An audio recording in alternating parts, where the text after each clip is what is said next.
gbogbo ẹ̀yin tí ẹ ní sàtífíkèètì yunifásitì Togo lọ́wọ́ tí ìjọba ti lé yín dànù lẹ́nu iṣẹ́ àbí tí wọ́n ní sàtífíkèètì ọ̀hún ò wúlò Nàìjíríà mọ́ ẹ súnmọ́ bí o. gbogbo ẹ̀yin tẹ̀ sí ní sàtífíkèètì pàápàá jùlọ ẹ̀yin òbí tẹ́ ti rán mọ́ lọ sí Kotonu ẹ̀yẹn orílẹ̀-èdè Benin pé kí wọ́n lọ sùkúù ńbẹ̀ tí ó ti jẹ́ wípé wọ́n ní sàtífíkèètì tí wọ́n bá gbà ńbẹ̀ wípé kò tẹ̀ wọ́n, kódà wọ́n ti lé àwọn nǹkan kúrò lẹ́nu iṣẹ́ pé sàtífíkèètì wọn ò tẹ̀ wọ́n mọ́ Nàìjíríà, pé sàtífíkèètì ò wúlò mọ́. gbogbo yín ẹ súnmọ́ bí o, àtòbí àtẹ̀yin tẹ́ ẹ ní sàtífíkèètì ọ̀hún ẹ súnmọ́ bí. kí ló ṣẹlẹ̀?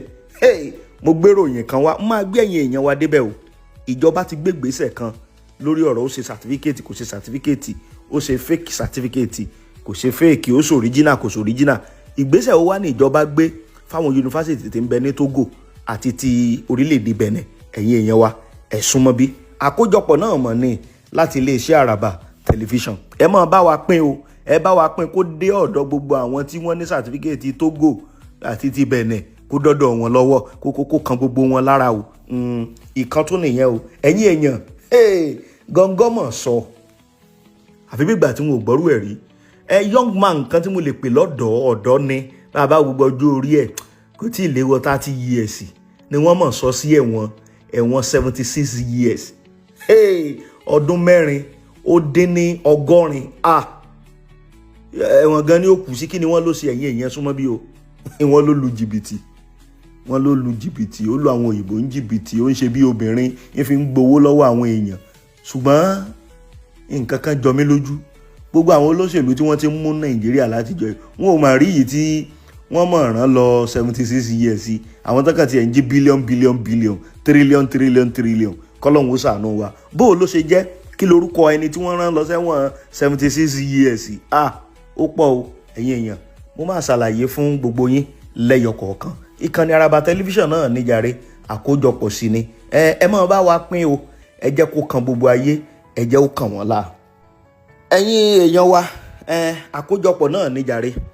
now lórí ọ̀rọ̀ ó ṣe ní fake certificate original certificate tí ìjọba orílẹ̀-èdè Nàìjíríà tí wọ́n ti gbẹ́sẹ̀ lé wípé gbogbo àwọn tó bá ní certificate láti àwọn yunifásitì tí ń bẹ ní Benin àti yunifásitì àwọn tí ń bẹ ní Togo wípé kò jẹ́ ìtẹ́wọ́gbà mọ́ lórílẹ̀-èdè Nàìjíríà. ẹjọ́ ọ̀hún ti wà lọ́dọ̀ àwọn ilé ìgbìmọ̀ aṣojúṣòfin nílùú Àbújá. ṣùgbọ́n lónìí ilé ìgbìmọ̀ aṣojúṣòfin nílùú Àbújá mọ̀ tún jókòó ni wọ́n bá ń sọ̀rọ̀ lórí ọ̀rọ̀ àwọn yunifásitì tí ń bẹ láwọn orílẹ̀-èdè alámúlégbè wọ̀nyí tá à ń sọ̀rọ̀ wọn. ṣùgbọ́n ńgbà tí wọ́n jókòó wọ́n sọ o, wọ́n ní àwọn ti ṣeṣẹ́ ìwádìí dáadáa, àwọn sì ti rí i wípé yunifásitì tí ń bẹ ní Togo, ìyẹn àwọn yunifásitì orílẹ̀-èdè Togo, wọ́n ní àwọn ní tiwọn wípé wọn ò lu jìbìtì ní tiwọn o, pé sàtífíkètì tí wọ́n ń fún àwọn akẹ́kọ̀ọ́ pàápàá jùlọ tó wá láti orílẹ̀-èdè Nàìjíríà pé ó tẹ̀ wọ́n o. wọ́n ní fúndì èyí àwọn ti gbé òté kúrò lórí àwọn yunifásitì tó wá láti orílẹ̀-èdè Togo ní tiwọn o, pé àwọn tó bá ní sàtífíkètì yẹn àwọn ò ní ṣòro o. ṣùgbọ́n wọ́n bá tó tẹ̀síwájú lórí ti àwọn yunifásitì èyí tí ń bẹ ní orílẹ̀-èdè Benin, ìyẹn olómìnira Benin lẹ́gbẹ̀ẹ́ wambi, ẹni tó jẹ́ lọ́ọ̀yà fún àwọn tí wọ́n pè ìjọba lẹ́jọ́ tí wọ́n kọ̀wé ẹ̀sùn bákan tí ẹ sọ pé ara tiẹ̀ ò yá kò lè wá sí ìjókòó lónìí. ṣùgbọ́n wọ́n wá nítorí pé kò lè wá sí ìjókòó ẹjọ́ yẹn ò sì gbọ́ o.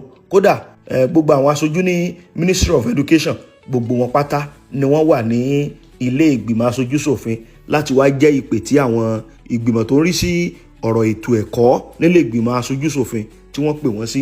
wọ́n wá bẹ̀rẹ̀ sí ní ṣàlàyé wípé ní ti ọ̀rọ̀ ti Benin pé ti Benin àwọn ò tí ì clear wọn o, pé àwọn sì ń ṣiṣẹ́ ìwádìí lọ lórí ọ̀rọ̀ tiwọn. wọ́n wá nítorí pé ẹgbẹ́ àwọn ẹni tọ́rọ̀ kàn tí wọ́n kọ petition síjọba pé torí pé alága wọn ò lè wá lónìí pé ara rẹ̀ ò yá, wọ́n ní wọ́n ti wá sún ìjókòó wọn di ọjọ́ 10 nínú oṣù keje, ìyẹn July 10, pé ṣé wọ́n ó gbé òté kúrò lórí àwọn sàtífíkèètì àwọn tí wọ́n lọ yunifásitì lórílẹ̀‐èdè Benin àbí wọn ní gbé kúrò.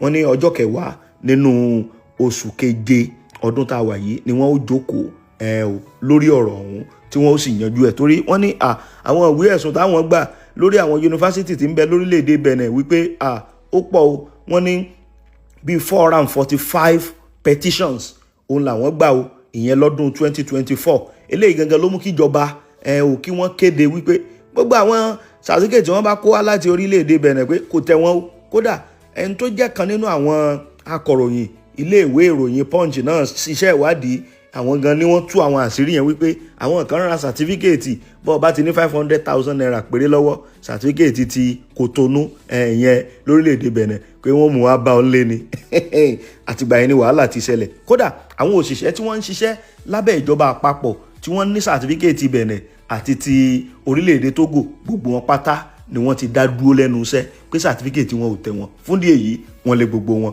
ṣùgbọ́n ìròyìn ayọ̀ ọbẹ̀ ni pé wọ́n ti gbé òté kúò lórí ti àwọn yunifásitì tó wá láti Togo. wọ́n ní àwọn òṣòjòrò ń tiwọn. wọ́n ní ṣùgbọ́n wọ́n jókòó lórí ti olómìnira Benin pé tó bá di ọjọ́ 10 nínú oṣù keje àwọn ó bẹ̀rẹ̀ sí ní sọ̀rọ̀ lórí ẹ̀, bóyá káwọn ó gbòté kúò ní, bóyá wọ́n sì jẹ̀bi ẹ̀sùn tí wọ́n fi kàn wọ́n pé tó bá dọjọ́ náà òun làwọn ó mọ̀ o. gbogbo ẹ̀yin tí ẹni certificate Benin, ẹni certificate Togo, ẹ̀yin tí Togo ẹ̀ máa yọ ìròyìn ayọ̀ ni. ẹ̀yin tí Benin náà ẹ dúró di ọjọ́ 10 nínú oṣù keje kẹwọ̀n bóyá wọ́n ó gbé òté kúò àbí wọn ò ní gbòté kúò lórí ẹ̀. ẹ wo àkójọpọ̀ ni o, ẹ̀yin èèyàn ẹ máa pín, ẹ máa bá wa share kó kan gbogbo àwọn èèyàn wa, kó kàn wọ́n lára. ẹ̀yin èèyàn wa, lórí ọ̀rọ̀ ẹni tí wọ́n dájọ́ ẹ̀wọ̀n 76 years fún, ó lágbára o. arákùnrin kan tí wọ́n mọ̀ pé orúkọ ẹ̀ ní Olúkẹ́yẹ Adéayọ̀ Ọlálékan, ó ní ilé ẹjọ́ gíga kan tí ń bẹ nílùú Èkó ni wọ́n mọ̀ gbọ́ ẹjọ́ rẹ̀ tí adájọ́ tí wọ́n sì dájọ́, ìyẹn adájọ́ owó ẹ̀yẹ tí wọ́n dájọ́ pé kí arákùnrin ọ̀hún kó lọ lo 76 years lọ́gbà ẹ̀wọ̀n. ó ti kú, kí ló tún wá kù? ẹ wo oríṣiríṣi àwọn ẹ̀sùn ni wọ́n kà sí arákùnrin ọ̀hún lá o. àwọn ẹ̀sùn bíi 18 ni wọ́n kà sí. wọ́n ló ń ṣe bí obìnrin, ó ń fi ọkùnrin sí ni, ó ń ta àwọn èèyàn, ó ń gbowó, ó lu jìbìtì, ó sáà ká gbogbo àwọn ẹ̀sùn ọ̀hún tó jáǹtì rẹ́rẹ́, ó ní wọ́n kà sí lẹ́sẹ̀ wípé ọ̀daràn ńlá ni o.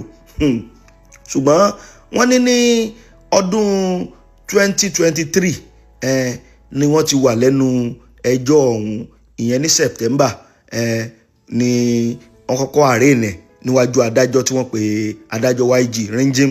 ṣùgbọ́n létà adájọ́ ọ̀hún ó lóun ò ṣẹjọ́ yẹn mọ́, wọ́n tún gbé fún adájọ́ Kẹ́hìndé Ògúndáre kí ó tó dé ọwọ́ adájọ́ yìí tó wá padà dájọ́ ìyẹn Justice Owóẹ̀yẹ. wọ́n ka oríṣiríṣi àwọn ẹ̀sùn. àwọn àjọ EFCC àwọn ni wọ́n gbé arákùnrin ọ̀hún lọ́lé ẹjọ́ tí agbẹjọ́rò àwọn àjọ EFCC ìyẹn Bílíkísù Buhari Bàlá tó sì sọ gbogbo oríṣiríṣi. ó ní sẹ́ rí ọmọkùnrin tẹ̀ ń wò Ọlálékan yìí, ó ní ọ̀daràn ńlá ni. ó ní níbi tí ó ṣe ọ̀daràn dé pé lórí Facebook, lórí Snapchat, pé obìnrin ló ń pè rẹ̀ lórí North Carolina lórílẹ̀‐èdè Amẹ́ríkà ló ń ti wá, pé àìmọye àwọn picture tó jẹ́ àwọn minor picture àwọn ọmọ kéékèèké tí fi ń gba owó lọ́wọ́ àwọn èèyàn. kódà wọ́n lọ́mọ kan ń bẹ tó tàn tó fi jẹ́ wípé ọmọ òun fi lọ parẹ́. wọ́n sáà ká gbogbo ẹ̀sùn ọ̀hún, wọ́n kà sí lẹ́sẹ̀ ní adájọ́ bá ní látàrí gbogbo oríṣiríṣi ìwà burúkú, wọ́n ló lu jìbìtì, gift card lóríṣiríṣi, cryptocurrency, àwọn ẹ̀sùn ń pọ̀ o. wọ́n ní fúdí èyí kí Olúkẹ́yẹ Adéayọ̀ Ọlálékan o wípé kó lọ lo 76 years lọ́gbà ẹ̀wọ̀n. tábà wá rò arákùnrin tí mò ń wò is a young man, bóyá kó wà bíi 30 years àbí kó má ti tó bẹ́ẹ̀. bó bá fi máa ro 30 years tán rò mọ́ 76, ẹ rí i pé só lè dìgbà yẹn gan láyé.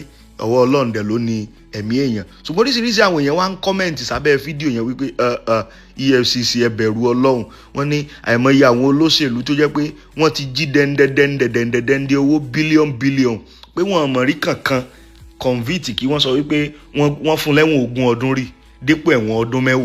wọ́n ní kí wàá ló wá ṣe tó bẹ́ẹ̀ àwọn olóṣèlú wa tí wọ́n ń ja olè ńláńlá bílíọ̀n tírílíọ̀n pé EFCC pé ẹ múra ẹ ṣiṣẹ́ eléirú nǹkan báyìí kọ́ là ń wá, pé gbogbo àwọn olóṣèlú ọ̀daràn tó yẹ pé olè ńlá ni wọ́n, àwọn gangan ló yẹ kán máa dá irú àwọn ẹjọ́ ńlá báyìí ló yẹ kán máa dá fún. ṣùgbọ́n wọ́n ti gbé ìdájọ́ kalẹ̀ o, bóyá ó máa wá lọ àpíìlì o àbí kò àpíìlì kò yé wa o.